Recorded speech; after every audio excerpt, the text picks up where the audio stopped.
Est-ce que tu as capté toi aussi que le mot perdu est devenu l'excuse universelle? C'est le joker des hommes qui ne veulent pas s'assumer, mais qui, en même temps, ne veulent pas partir.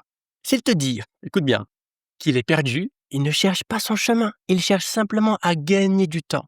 Et pendant que lui, il réfléchit, pendant qu'il fait le point, c'est ta vie à toi qui défile. Parce que soyons honnêtes, en fait, c'est ton sommeil que tu perds, c'est ton estime qui s'effrite. Et à 45 ans, à 50 ans et plus, tu sais que le temps est la seule ressource que tu ne récupéreras jamais. Et pourtant, tu continues à gaspiller cette ressource à attendre un homme qui n'est pas égaré, mais qui est juste parfaitement bien installé comme il faut, dans le flou que tu acceptes de tolérer.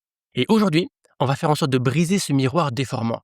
On va regarder la vérité en face, même si elle brûle, même si elle est inconfortable. Donc, si tu es prête à arrêter de te mentir, écris à toi-même en commentaire « vérité ». En commentaire, juste ce mot pour toi. Alors, dans cette vidéo, je te promets d'analyser avec toi 3 signes. Le premier, le voici. C'est son silence n'est jamais total, il est sélectif. Regarde bien. Il te dit « je suis débordé, j'ai la tête sous l'eau ». En vrai, personne, et je dis bien personne, n'est trop occupé pendant 24 heures consécutives pour ne pas envoyer un signe de vie. Par exemple, envoyer un SMS, ça prend 8 secondes. 8 secondes. Il a le temps d'aller sur Facebook, il a le temps de regarder le résultat du match, il a le temps de répondre à ses collègues, mais il n'a pas 8 secondes pour toi. En fait, ce n'est pas un problème de temps, c'est une question de priorité. Et dans sa vie, pour le moment, actuellement, tu n'es pas sa priorité. Tu es la variable d'ajustement. Aïe, ça picote, hein. C'est normal, je suis là pour ça. En fait, ce mec, il n'est pas dans le brouillard. Il est dans le confort de savoir que peu importe l'heure à laquelle il va se réveiller, tu seras là, disposé, disponible, à attendre comme une sentinelle. Et le silence, eh bien, n'est pas une absence de communication. C'est une communication très claire qui dit « je n'ai pas assez peur de te perdre pour faire un quelconque effort ». Et maintenant, le deuxième signe. Alors celui-ci est un peu plus subtil. C'est ce que j'appelle l'amour avec une astérix. Alors, regarde bien avec moi. C'est quand il te dit je t'aime, je sais qu'on est tellement bien ensemble, mais… » Et là, écoute bien la liste. « Oui, mais mon divorce n'est pas fini. Oui, mais mes enfants ne sont pas prêts. Oui, mais j'étais trop blessé dans le passé. » Ok. De mon point de vue, hein, c'est juste de la stratégie immobilière gratuite. Imagine bien. Un homme veut habiter chez toi, dans ta maison, dormir dans tes draps, profiter de ta cuisine, mais quand vient le moment de signer le bail et de payer les charges, il te dit qu'il a peur de contrat.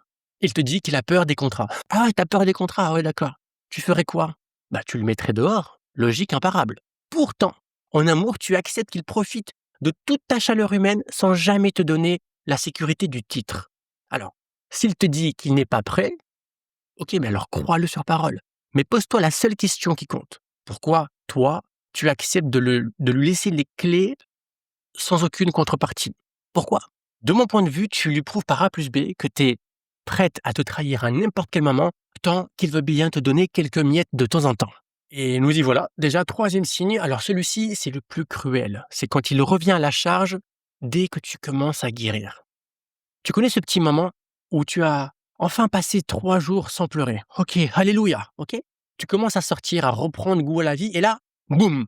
Un message, un petit coucou inutile, une photo de souvenirs communs, un simple ah, je pense à toi. En fait, ce n'est pas de l'amour, hein, c'est du marquage, c'est du marquage de territoire. Ce n'est pas en fait qu'il a réalisé enfin ta valeur, il a ressenti ton détachement. C'est ce que j'appelle, non, c'est ce qu'on appelle de l'intermittence du renforcement. Qu'est-ce que c'est ce truc? C'est la technique qu'on utilise avec les animaux de laboratoire. On ne leur donne pas à manger tout le temps. On leur donne de la nourriture juste de temps en temps, de façon aléatoire, pour qu'ils deviennent accros au levier, à appuyer sur le bouton, voilà, parce qu'il y a le côté hasardeux. Et concernant ce mec, en fait, il ne veut pas être avec toi, il veut juste s'assurer que tu n'es pas avec quelqu'un d'autre. S'il était perdu, en fait, il te laisserait tranquille, par respect, normal, tu vois. S'il te tire vers l'arrière à chaque fois que tu vas vers l'avant, en fait, il se moque de toi. Bon, déjà, je te félicite d'avoir encaissé ces 3 signaux, parce que je sais que c'est pas facile à regarder mes vidéos, mais là, on arrive au moment où ça fait mal. Savoir tout ça, ça ne sert à rien si tu ne changes pas ta logique interne. La trahison, ce n'est pas ce que lui fait. La vraie trahison, celle qui te fait vraiment mal, c'est celle que toi, tu te fais en restant, après avoir entendu ces 3 signes. Tolérer encore et encore. Et à ce stade, tu as 2 choix. Soit tu coupes cette vidéo et tu retournes dans cette salle d'attente, dans cette configuration, avec ces messages perdus, et tu verras ce que ça donne. Soit tu décides que ton cœur n'est plus une zone de transit pour des hommes indécis. Et c'est précisément pour cette raison que j'ai créé le QG des cœurs blindés. Il s'agit d'un camp d'entraînement émotionnel. Parce que l'indépendance émotionnelle, ça ne s'improvise pas. C'est quelque chose qui s'apprend et qui se muscle. On n'est pas ici pour venir pleurer en collectif. Oh ouais, ma vie c'est de la merde. Non, non, non, non, non. On est ici pour se renforcer. D'accord?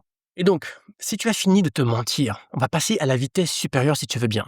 J'ai lancé un circuit training gratuit de 3 jours. C'est un protocole strict pour sortir du déni, briser l'habitude de l'attente et remonter tes standards là où aucun homme, soi-disant perdu, n'osera plus jamais t'approcher. Voilà. Alors ne commande pas merci, j'ai pas besoin de ton merci. On n'est pas là pour de la politesse, on est là pour de la stratégie. Alors je t'invite à commenter prête sous cette vidéo et je ferai le nécessaire pour t'envoyer les informations. Voilà. On va blinder ce cœur une fois pour toutes. C'était Antonio et on se dit à tout de suite dans le quiz des cœurs blindés.